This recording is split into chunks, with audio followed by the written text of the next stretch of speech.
Yeah so big బాస్లో అతి తక్కువ డేస్లో వచ్చేసారు. మీది ఫెయిరా అన్ఫెయిర్ అని మీరు అనుకుంటున్నారా? జనాలు ఏమనుకుంటున్నారు నేను అదే అనుకుంటున్నాను. యాక్చువల్ జనాలు అందరూ అన్ఫెయిర్ అనుకుంటున్నారు, మీరేమనుకుంటున్నారు? అన్ఫేర్ అనుకుంటున్నాను.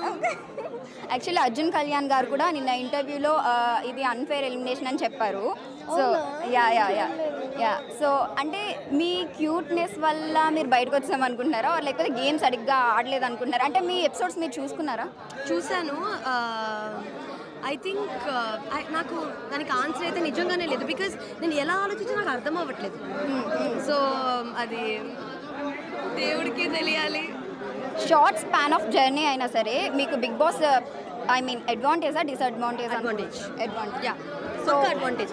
బికాజ్ ఇన్ని రోజులు నన్ను అర్థం చేసుకొని అంత క్లోజ్గా మనుషులు నన్ను చూడలేదు.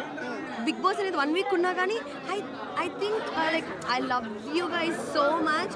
నన్ను 1 వీక్లో అంత అర్థం చేసుకున్నారు వాళ్ళు. నేను ఎక్స్పెక్ట్ చేయాలి అలా అర్థం చేసుకుంటారని. ఓకే. యాక్చువల్లీ బయటకు వచ్చిన తర్వాత సుబ్బు కానీ తేజ కానీ వీళ్ళందరూ యూట్యూబ్ ఛానల్స్లో ఎక్కువ ఉన్నారు, ఎక్కువ మీట్ అవుతున్నారు. మీరు ఎందుకు వాళ్ళలో కలవట్లేదు?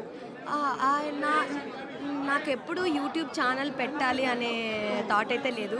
I'm straightly concentrating on movies. So yeah. And వాళ్ళ పార్టీస్లో కూడా మీరు ఇన్వాల్వ్ అవ్వట్లేదు కదా, వై అనేసి?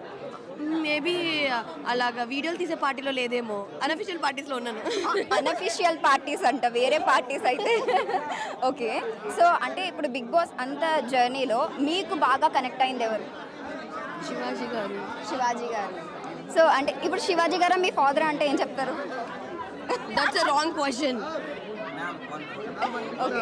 Okay done. సో నెక్స్ట్ మీ ప్రాజెక్ట్స్ ఏంటి?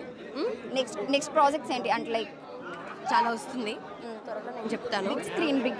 బిగ్ స్క్రీనే అది స్టార్ట్ అయితే కానీ మనం రివీల్ చేయలేం కదా. Yeah coming. Okay thank you so much.